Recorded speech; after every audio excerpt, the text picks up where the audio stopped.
You know, it was actually on this stage several years ago when I was sitting right in the front row seat in an event just like this in Pyra, and I was with a friend of mine, and I was listening to a speaker.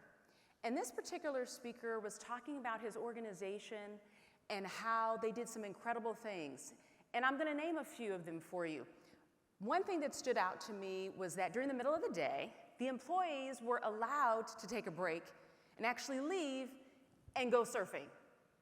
And I thought that was pretty unusual, but it got better. And so then he told the audience that his employees could bring their pets to work, their dogs. Now, this was a time before bringing pets to work was cool.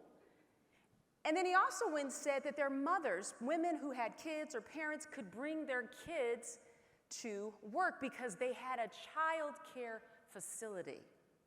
And if that wasn't enough, the last thing that stood out was that he said that their employees, whatever they believed in a cause, that they would match their contribution, that they would give back to whatever cause that that employee wanted to invest in.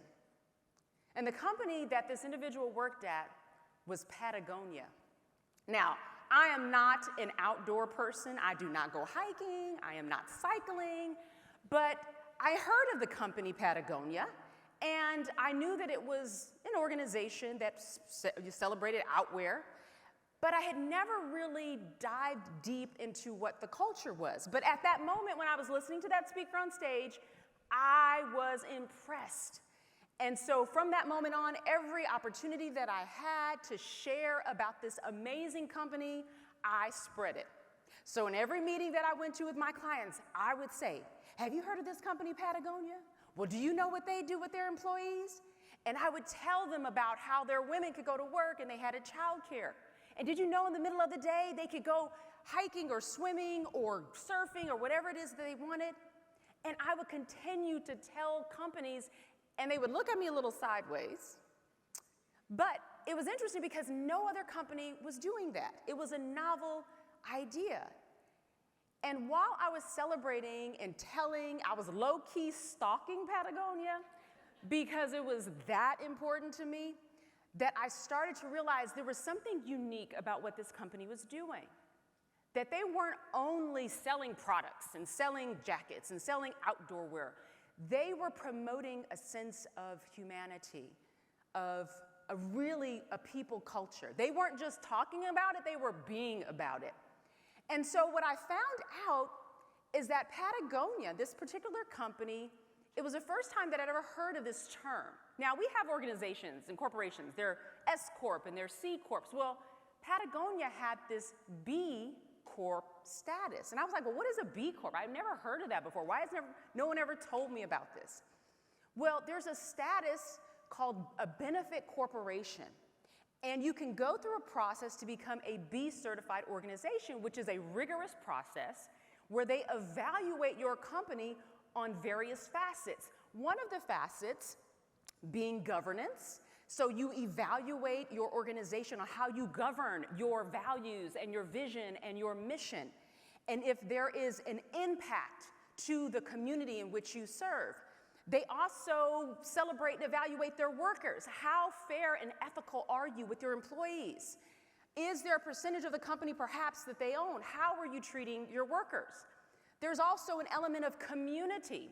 Is the product or the service that you're providing having an impact on your community? Is it serving your community, and how is it serving your community? So not just self-induced, but more others-centered. And then there was an element of the environment. Are we sourcing products and materials that are good for our community? Are we avoiding waste? Are we being mindful of how it's impacting our environment? And lastly, they talk about customers. Are we asking our customers what they need, what they want? Are we marketing to them ethically? And so when I learned about these 5 facets, and I was like, are other organizations doing this? Because when I have conversations with leaders, they're not talking about these kinds of things. And so it brought me to a question to start investigating what this looked like. So I started this journey of understanding what a B Corp certification is. And then 2020 hit. and it kind of put a halt on things. When 2020 hit, we saw the best and the worst of humanity. We saw a lot of leaders that were responding because they were in a crisis mode. There was this injustice, there was this division, there was a lot of confusion and concern happening in our society and even in our workplaces, and it was carrying over into the people in our organizations. And what we came from that crisis is that people started to care, so this was the best part of humanity, but then we were also careful about what we were saying, about what we were doing, about conversations we were having. And it awakened a new consciousness, an awareness that maybe we hadn't seen before, or maybe that we chose to overlook. But it awakened a reality that some of us may have chosen to ignore, but you couldn't ignore because it was right there in your face.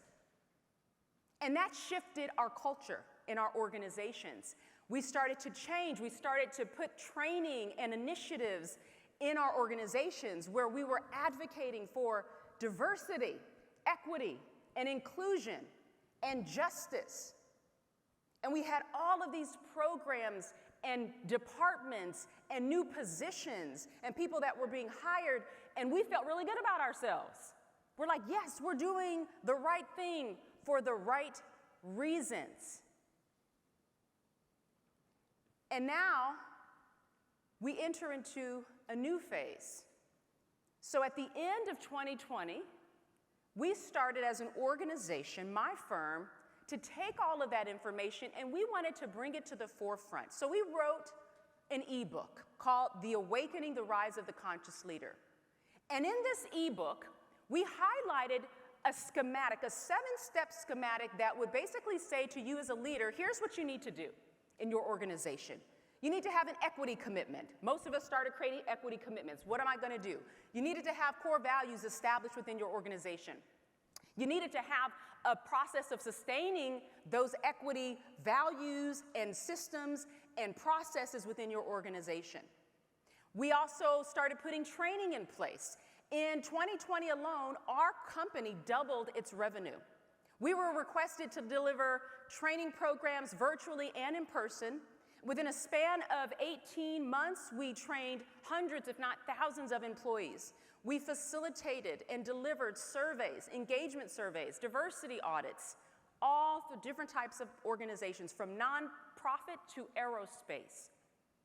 And this 7-step schematic addressed disparities and the resistance that you can have from all of the work that we were doing. So this awakening, the rise of the conscious leader, was a call to action for our leaders that were looking for something. So as we culminated it between 2020, 2021, and 2022, and 2023, and then we landed in 2024, and things have shifted. One of the things that we identified in our research, and this was a model by McKinsey, which I love, which makes a fantastic statement that organizations should not be seen as robots or machines, but should be organisms. And what is an organism? It is a living, breathing thing. You are an organism. But we treat our workplaces much like machines, especially in an era of AI where we rely on technology and robotization. I love that this model brought a fresh perspective that said we need to move away from machines and we need to get back to seeing organizations as organisms, as living, breathing things. But a lot of that is changing now, because just within the last several months, where we had this awakening, this consciousness that shook us in 2020, leaders were responding to crisis. Now we're seeing some of the same things, but in a different way. The crisis that we're seeing now with organizations is that where we once said all of the work that we're doing was necessary, now we're defunding it. Now we're making statements like diversity, equity, inclusion are trigger words. They're no longer the words that we were holding so closely to our chest and saying that we have to do for our people, but now we're weaponizing that language in our environments. So there's this new crisis that leaders are responding to. And from that crisis, now we're no longer caring as much remote work, hybrid work. Now people are being scared. They're scared they're going to lose their job. They're scared to say the wrong thing. They're scared to speak up for what's right because then they'll be labeled. And that consciousness that we developed, now we just kind of feel like we've been conned. Like you said 2-3 years ago this was important, but now it doesn't feel like it's that important to you. Because now our culture is telling us that we are cutting expenses on those training programs. We're cutting costs. We're cutting positions. All of those positions that we said 3 years ago were important to us, we've now cut those positions. We've defunded programs. And all of those departments that we established, now we've just cut. So the culture has been cut. Layoffs have skyrocketed. Just in 2024 alone, we've seen hundreds of thousands of layoffs. And so it kind of made me start thinking, I don't know about you, but I do play games every once in a while, and it kind of made me think about this cut culture like a game of Jenga. Does anybody play Jenga in the room? And I started thinking, well, the purpose of Jenga, and actually that word means to build, you start with some blocks, right? And you start to build. And the goal is to see how high you can get. And I started thinking about that as approach that we take to our culture, usually our capitalistic culture that says you got to grow up and you got to grow fast. You got to grow high and you got to build, because it's all about revenue. And so when I think about that game of Jenga, it's like we're just putting blocks, one on top of the other. We're trying to grow, we're trying to build, and we're just stacking. We're just stacking. And then we get to a certain point and we realize, okay, I need to grow a little bit higher, so what am I going to do? I'm going to take a little piece from the bottom. I'm going to remove that and place it on top. So now I'm cutting. I'm pulling from things that I thought were important just to continue that growth. And I'm pulling from our funding. I'm pulling from our employees. I'm taking necessary things just so that I can grow high and I can grow big. And how many of you know the more you pull from the bottom, what happens to that foundation? It starts to crumble. It even starts to get shaky. It starts to become unstable. And there's a lot of organizations that we are now seeing that have a shaky, unstable foundation that is on the verge of toppling because they're sacrificing core elements of their foundation just to seek growth and revenue. So I believe we need to move away from the Jenga kind of approach, and I'm going to challenge us with, instead of looking at Jenga, I want to look at it like Legos. I like Legos. I have kids. They play Legos. Legos to me is about creativity.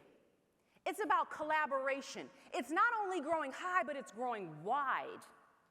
It's about involving people and facets and resources, and your imagination is limitless with Legos. How many of you know with Legos you have different colors, you have different sizes, you have different shapes? You can get so many people involved when you play Legos. I love Legos so much that I was curious to see the biggest Lego creations of all time. And I want to share them with you. I think it's a really cool video. I want you to watch this video. And let's imagine together what our workplaces could look like if we took this Lego leadership approach.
know about you, but that was pretty fascinating.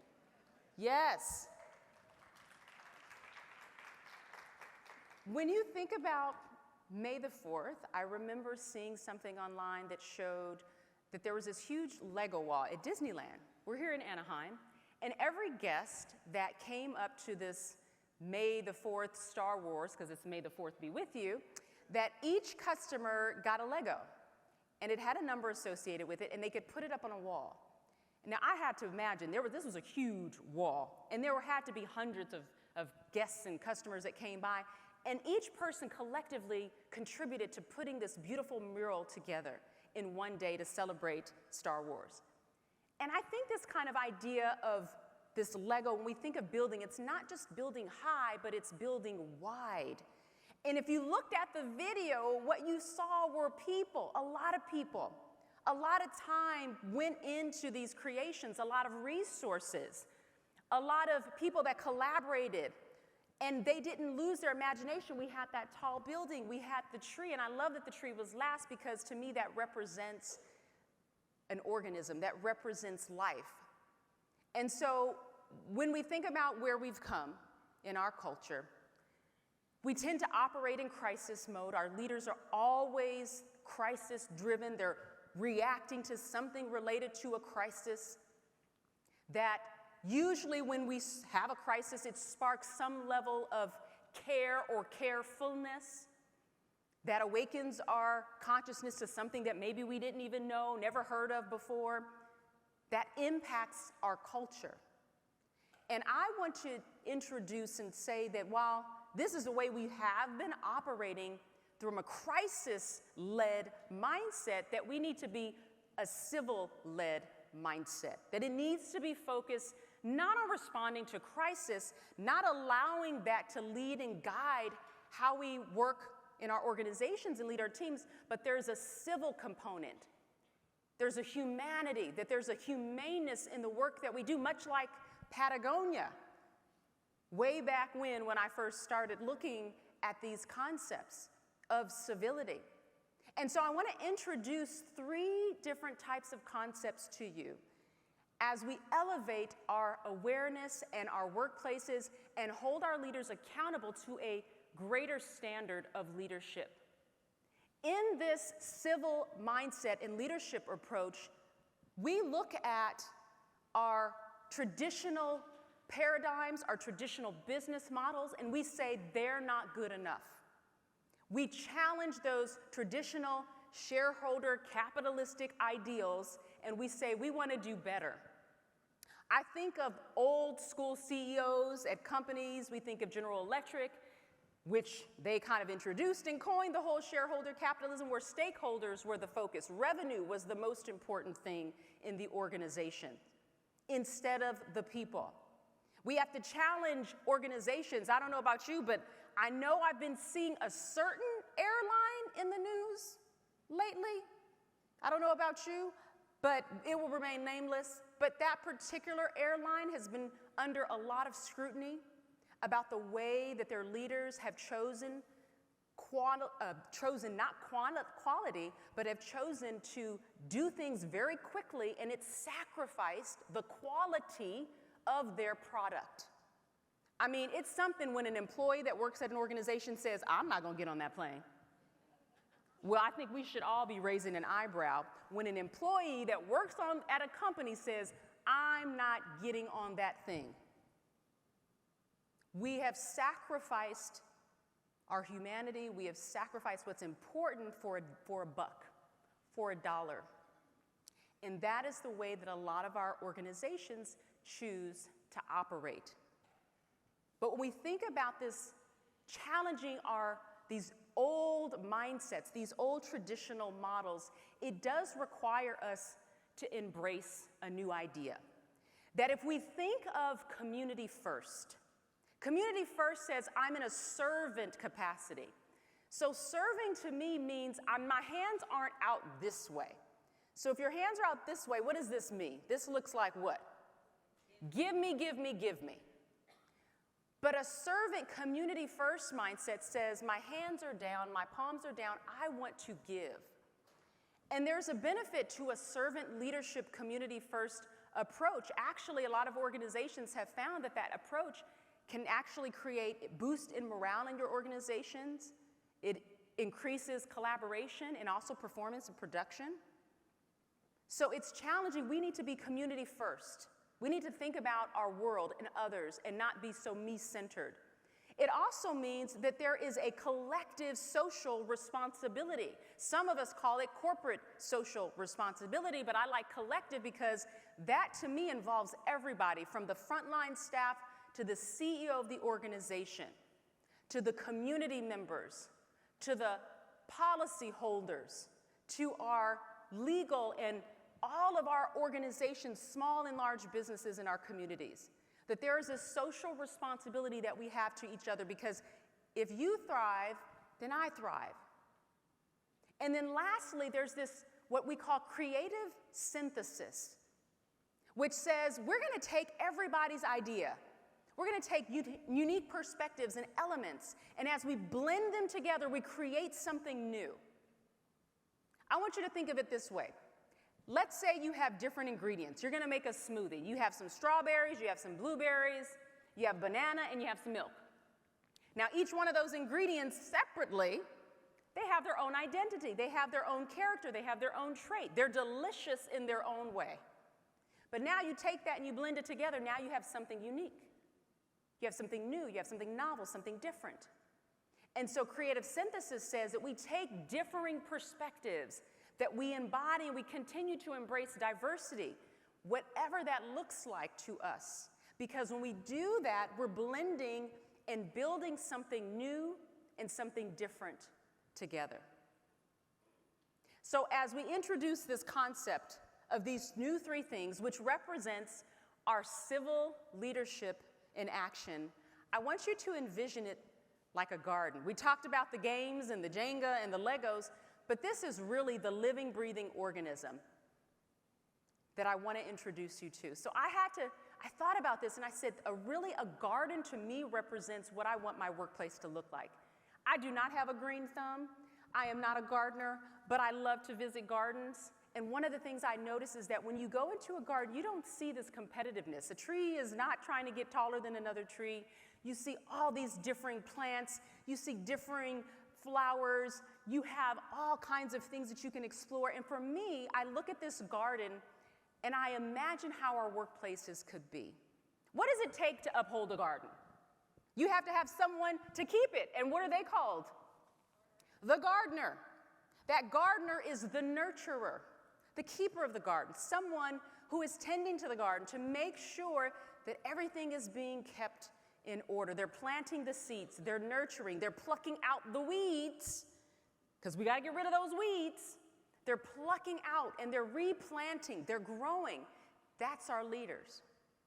And then we have our landscape, right? If you look at the landscape, you see it's vast, it's wide. It's not just high, but there's a breadth to the landscape. That's our corporate responsibility, where we're overseeing the environment and the landscape. And then we look at the sunlight beaming down. We look at the environment. I love that the roots go very deep, which is a reflection of our vision and our mission and our core values. But all of these things work collectively together. And if you think about it, as your own workplace is a garden, there's multiple gardens, and each one thrives. And so if we look less at our organizations as machines and more like gardens, this concept of civil leadership in action, where we're connecting our business and our world, we're thinking of both of them in sync. And so what that means is our leaders have to shift. And so just like the B Corp certification and their pillars, I've come up with 10 things. I've come up with 10 things that I believe our leaders that are going to embody this new approach need to be able to do. And the first thing is, our leaders need to be able to look beyond our traditional business paradigms. They need to envision new possibilities, which means they have to challenge that shareholder capitalistic mindset that says we got to grow tall and we got to grow fast. The second thing they should do is consider all aspects of the business, not just the bottom line. There's so much research and data that tells us when you have diverse individuals on your team, when you have a combination of different talents, that your organization thrives, that the bottom line is actually going to grow holistically. That our leaders in my 10-step approach says that they have to have a duty to act in the best interest of the society at large. So they're not just looking at themselves, but I have to make a decision that says the decision I make is going to be good for your company. The decision I make is going to be good for your company and for your employees. That our leaders should participate in community and societal affairs, that there should be some level of involvement from the top all the way down to the frontline workers. That our leaders must be able to adapt to the changing norms and expectations of our society. That they should uphold high moral standards in their actions, not just by words, but in actions. That our leaders should foster an environment with diverse perspectives and valued and encouraging their people. That they should strive to make a significant positive impact through their actions. And the last two say that leaders have the ability to shape and influence their culture of their organization in a positive, healthy way, and that leaders should aim for success that is sustainable in the long term, not the short term, considering both the environmental and business factor. So this is my 10-step model. This is my mantra that I believe our leaders need to embody and to embrace when it comes to creating a civil environment of leadership. You know, a few years ago, I decided that I was going to make a conscious decision that every piece of clothing that I wore, that every makeup that I put on, even to my shoes, to household items, that I was going to make a conscious decision to purchase from either a small-owned business, a black-owned business, or a woman-owned business. It was a conscious decision that I made to support, because I wanted to take more of an ethical and responsible stance within my community. Sure, I could go to Target all the time.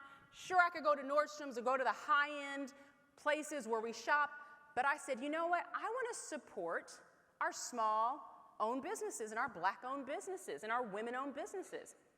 So I started searching online. And let me tell you, it's quite a process. It's not easy to find these companies, but if you Google it, you can. But it takes time. I literally had to sit at the computer for hours, looking, searching, landing on a page, opening the page, finding to see if this is the product that I would actually purchase, and then seeing if they had a storefront. If not, then I would just purchase online. And how many of you know I'm not going to get Target prices at a small-owned business? That I am spending a pretty penny when I go to a small-owned, black-owned, or women-owned business. But the question that plagued my mind was, if not me, then who? And if not now, then when? And these were people that had already made a commitment. I'm going to serve my people, my community. And I said, well, I need to be doing something. Several years ago, before that, I want to say maybe 8 years ago, in my house, we decided to take more attention to the things that we were purchasing to reduce our carbon footprint. So we started using bamboo tissue. It was supposed to be better for the environment. We started minimizing the products that we used in our home, right? Not a lot of chemicals, but more natural products. We also stopped using paper towels. Like, I haven't used paper towels in like 3 years. We use something called unpaper towels, if you can believe that. But it's a cloth, because using paper towels costs the environment. And so we made a conscious decision to not use paper towels and to go a different direction. All of these are intentional decisions that we as a family hold ourselves accountable to. And so as I'm introducing this level of accountability, it's on your shoulders, but it's also on your leaders' shoulders to say we have to be about it. We have to not just talk about it, but we have to do it. We have to move beyond the consciousness and awareness and go into action.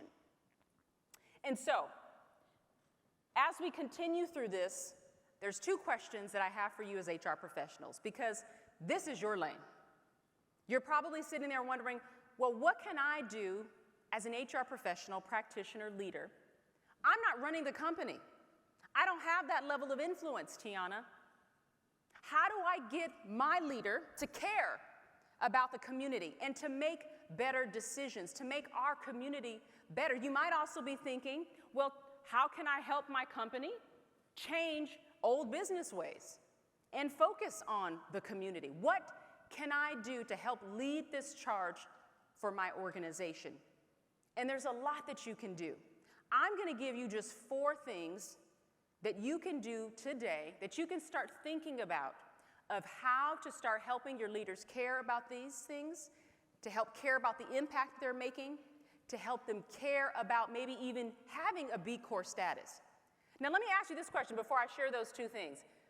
How many companies do you think in US alone are B Corp organizations? Just yell out a number. 2%? 1%?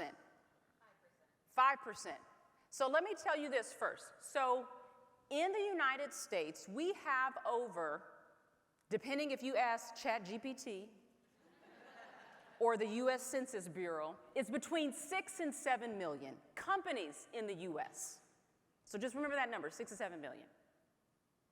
About 95 to 98% of them are companies with less than 100 employees. Raise your hand if you're a company with less than 100 employees. Okay. So that's a pretty significant piece of the pie, not a lot in this room, but a significant piece of the pie. So here's the number of certified B companies. This is the same company that Patagonia has, and they've had this status for years. About 2,700. I said 6 to 7 million, didn't I?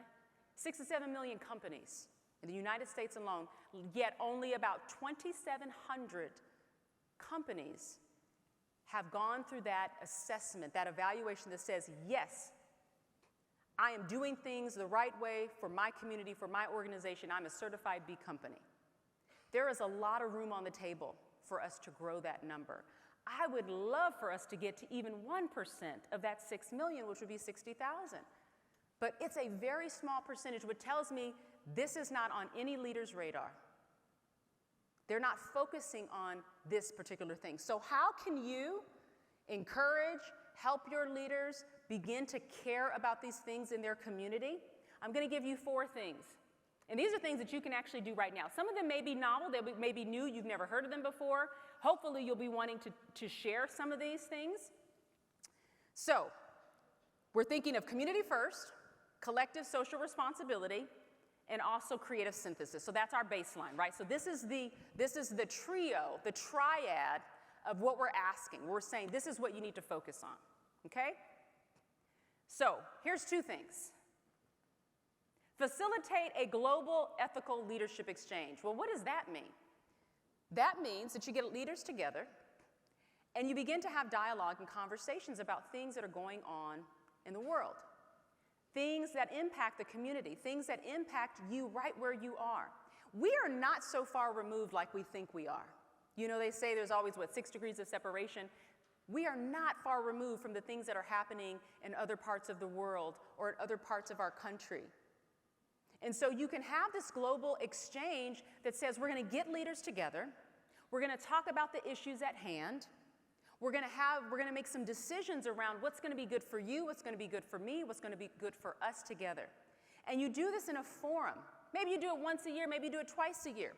But it's a conversation, and you bring these organizations, small, large businesses together to have this kind of dialogue and have this exchange. It starts a conversation, and you set a precedent for other companies to follow.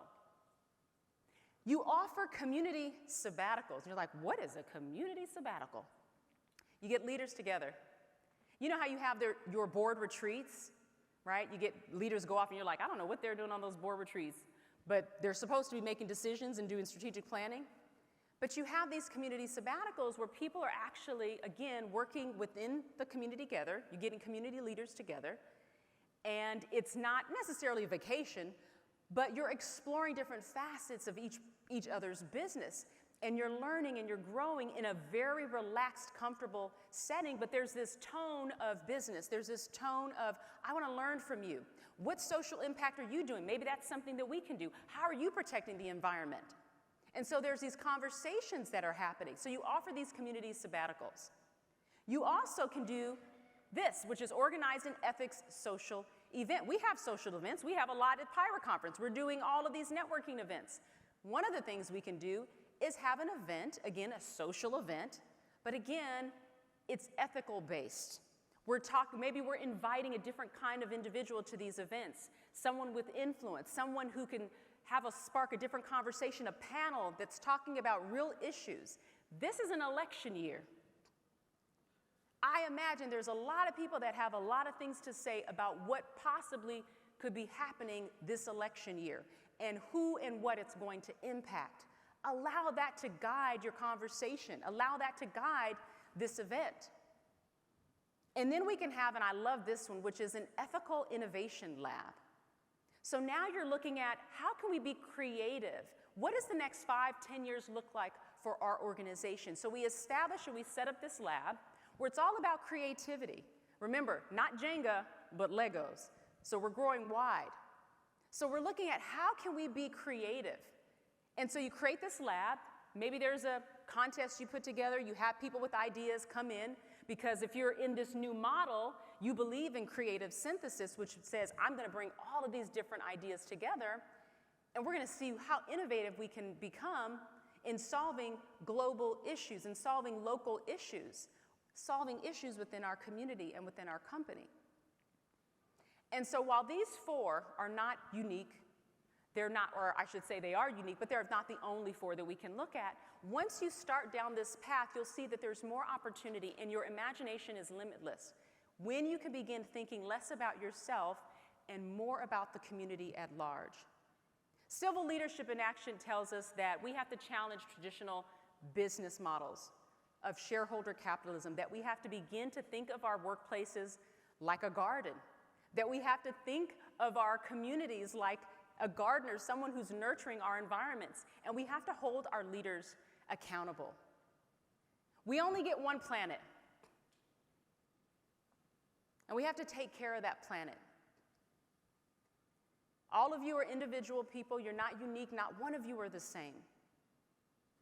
And we have to take care of our people. And if we can move from a mindset of being so crisis-driven, being so careful, having to be aware all of the time, and consciousness and awareness is good, and shifting our culture, that we think more about our humanity and the civility and treating each other not only with kindness, but if I thrive, you should be thriving too. And that is civil leadership. It's using these three together, creating a new space, a new environment for your workplaces. So what I want you to know, and I'm going to leave you with this, is I want you to imagine, part of today is a ... conversation. And what does a ... mean? Is there an end to that? There's no end. A ... means that this is to be continued, that this is food for thought, that this is allowing you to imagine, to envision something new, better, or different for your organizations, that it is possible. So I want to share this video with you, and I want you just to briefly imagine a workplace as an organism and not a machine that thrives and doesn't die. Imagine a future where businesses thrive, not just on profit margins, but on human connection and community. In this landscape, workplaces prioritize culture, ethics, and social responsibility alongside financial success. Imagine leaders who embrace diversity and welcome varied perspectives, fostering an environment where every individual can flourish. Envision an organization as a vibrant garden, rooted in its values, nurtured by its leaders. This is the vision of a future where businesses flourish, not just financially, but socially and ethically. So as I leave you today, this is a ... a to be continued conversation. But I want to share with you, because I know you'll be happy to get a few minutes back on your calendar, so it's okay if I end early? Yes. I am currently in the process of publishing a book on this very topic, and I would love to be able to share that with you. I'm not using this platform to sell, but I just simply want to say that this is an important matter that we have decided to take on this charge of helping leaders across the country to embrace this new idea of civil leadership. So I want to share that information with you. I want to meet you if you're interested. I will be out in the courtyard selling some books and meeting and signing people, but I'd love for you to consider this as a new place for you to start with your organization and bringing businesses and connecting our world with each other. Thank you.